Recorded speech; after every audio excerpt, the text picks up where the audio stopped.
Quincy City Council President Ian Kane joining us once again to recap what was the last council meeting before summer break. How are you, Ian? Doing well, Joe. How are you?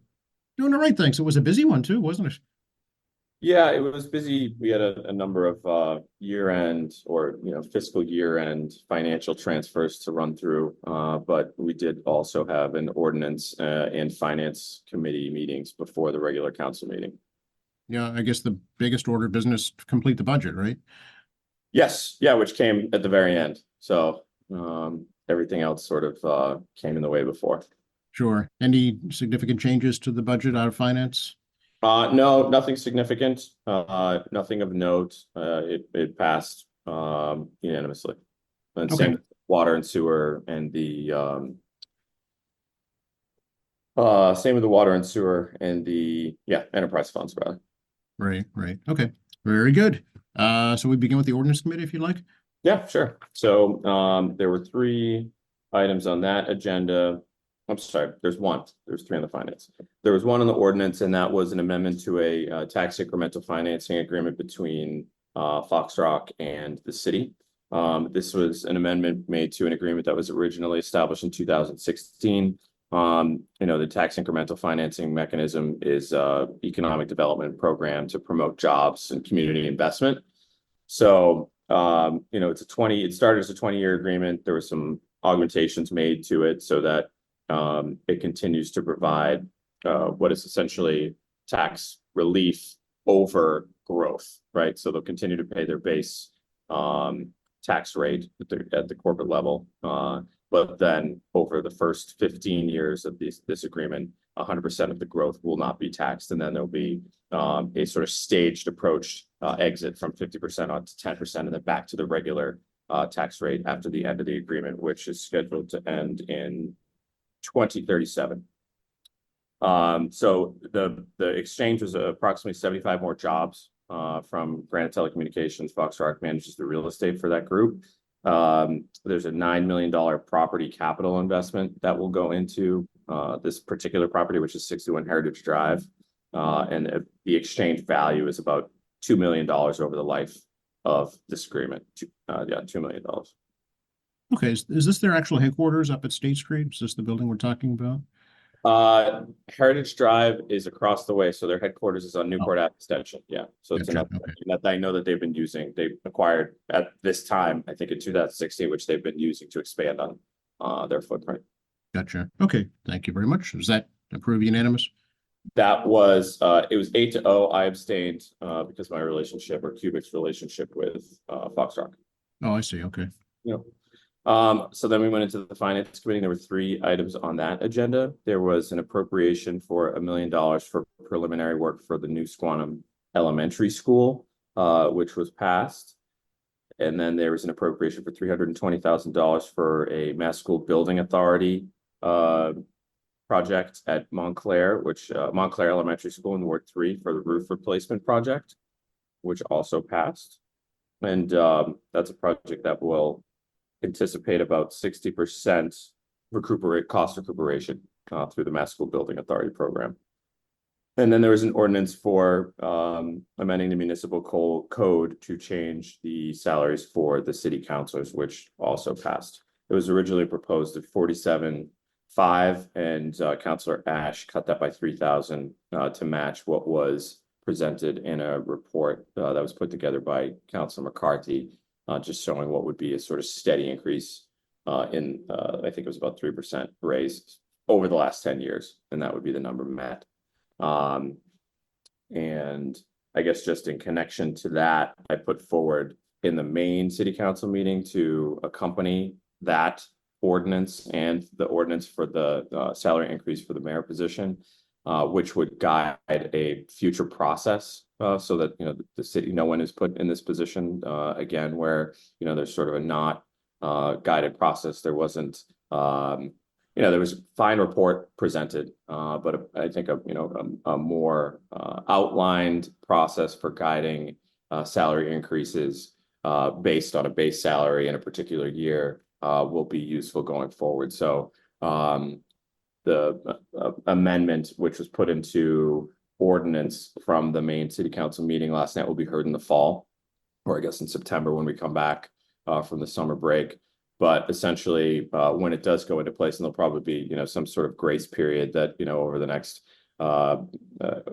there would be annual increases at a certain percentage based upon the consumer price index, and then a review every 5 years of that base salary. And that would be guided by an independent committee of three, as I guess constituted by the city council. And then there can also be sort of performance-based metrics that could be applied as well. So I think that that's a better place to be for guiding something like this, and having that sort of constituted in the ordinances, so that this process thing, I think, was the biggest part of it, was that there was no order to how this is done, and there was not a salary increase for any of these positions in a considerable period of time. And so we hope that solves a gaping hole in process. Yeah, I mean, one of the biggest issues, concerns, as you're aware, was the lack of, I guess, public input into this process. So does your ordinance take that into account? It does, yep, because there would be public hearings, and then the independent committee, so to speak, that would help guide the process. Okay, and so that's an ordinance committee now? It is, yes, it is an ordinance committee now. Very good. So at the start of our city council meeting, we had the Girl Scouts come in and we provided them with some commendations for their community projects that received different awards. There were bronze, silver, and gold winners. So there were probably about, there were 2, 4, 6 projects, but there were probably about 14, 15 or so of the Girl Scouts that came in. So it was very exciting to have them come in, and these projects were really cool. They, bike safety, community garden project, a project on, I guess, talking about the importance of booster seats in cars, textile recycling project, community garden project again, and then a pollinator garden mural project. So it's nice to have them in last night. And then Councillor Ash and Councillor Liang recognized Pride Month, which, is, you might be aware, is the anniversary of the Stonewall Uprising in New York, which really commemorates and started the gay rights movement, the modern day gay rights movement. Councillor Ash has worked hard in advancing Quincy Pride in Quincy, and they just held an event a couple weekends ago over in the Ross lot, which was well attended. Then we went into all of our year-end financial movements here. So we actually started with your favorite project and mine, the municipal broadband project. We this is essentially the kickoff of the project. So we have been working for 6 years in earnest to get to this point, and over the last year, for sure, we have been working on design plans for 2 parts of the city to start a pilot project. So we've been working on advancing the pilots in Marymount and in Quincy Point. And so the first phase of this project, which will ideally commence this summer, will be in marketing and to start the subscription process within those areas of Quincy.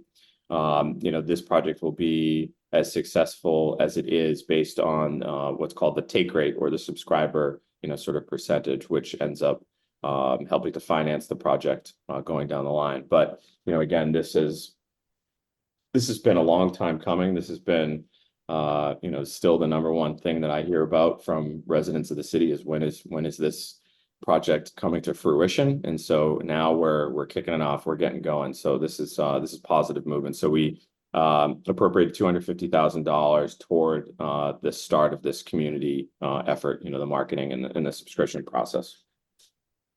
So how will that work, Ian? Will it be kind of a door-to-door campaign? Will it be a mailing? Yeah, it'll be, probably both. Yeah, all the above. But originally, if you go back to the roots of cable sales, it's a door-to-door thing. And that's what this will be as well. Okay. And for folks who opt, is it voluntary? It is. Yeah, it is. It is opt-in. It's not a mandatory participation. Okay. And will there be any initial cost for subscribers?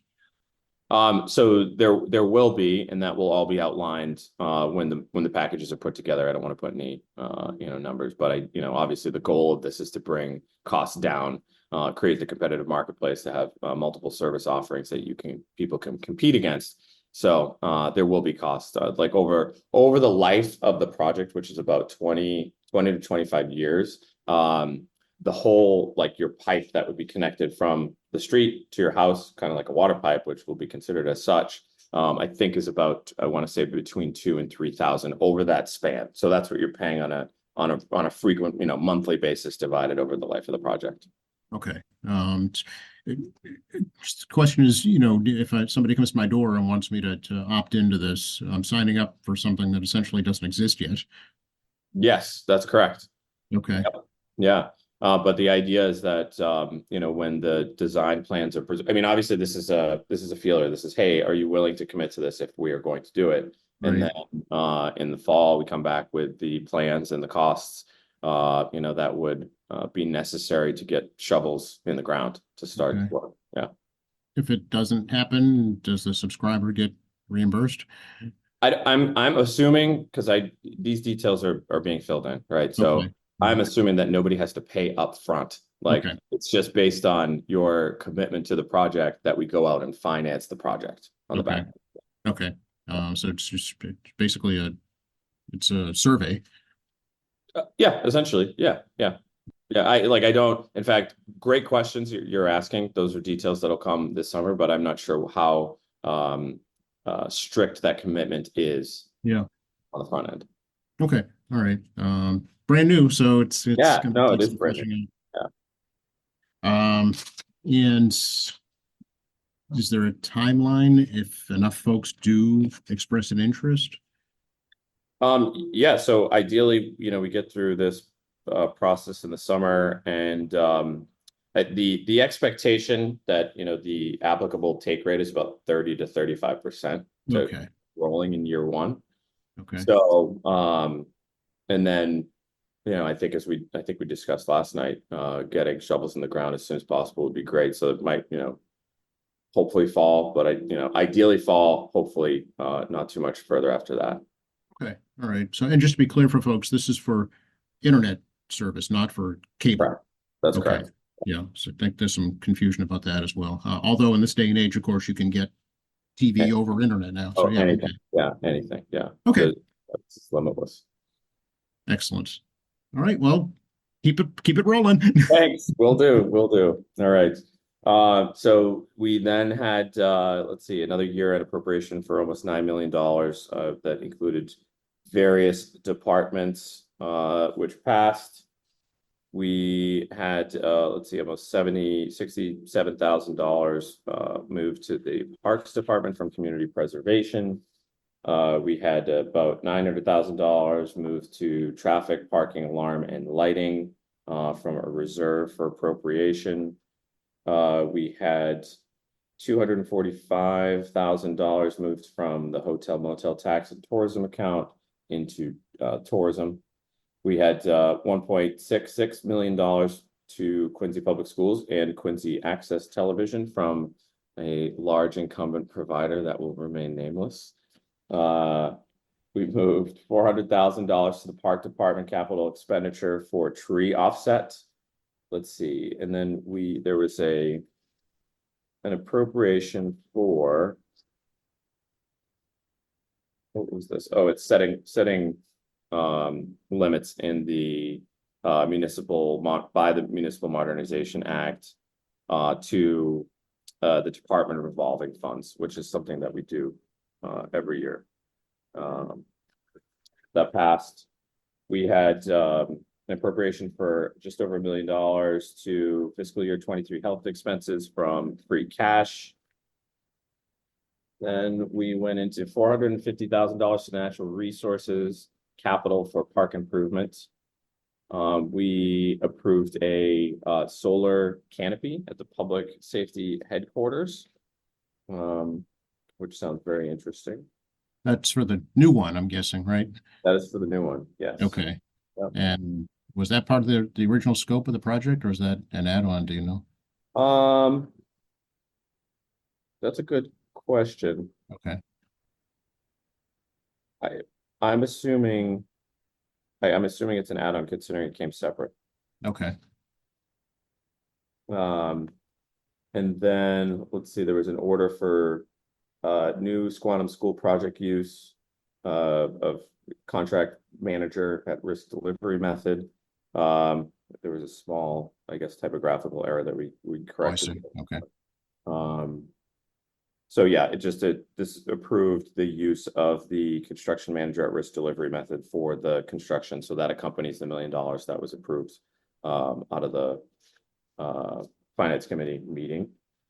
Let's see, we did an amendment to an ordinance on hazardous materials that was put forward by Councilor Minton. That was referred to ordinance. So that'll be heard when we come back. There was another, okay, so this next one was the changes to the personnel salaries and for the mayor and the city council, the codification of the process. So that went into ordinance. And then there were gifts from various donors for DARE, and there were gifts for DARE camp fees sponsored by DARE. And that was the regular scheduled program. And then there were a number of traffics that came out of ordinance. The appropriations came out of finance. There was a public works order that came out of Chair Harris's committee. And that was about it. And we're back on in September on the 9th. Okay. Now, any changes to the mayor's salary as at all, or is that as going forward as approved by finance? That was passed as proposed. Okay. Okay, very good. And that's a wrap for the year. That's a wrap for at least this part of the year. Right. Okay. Any Ward 3 news you'd like to talk about? No, we got Porch Fest coming up, which we came in to talk to you about just recently. I didn't give a plug last night. I forgot at the meeting, but you know, June 29th, be there, be square, 3 to 9, Wollaston Hill, Squantum, and Marymount. Hope for good weather. Yeah, if it's anything like Flag Day, you're in perfect shape. That Flag Day just was perfect. Flag Day was perfect. Was really nice for sure. All right, Ian, great to talk to you. Appreciate these updates. Feel free to reach out over the summertime if you need us for anything. Otherwise, we'll catch up in September. Thanks, Joe. Talk to you soon. Okay, bye-bye. Bye-bye.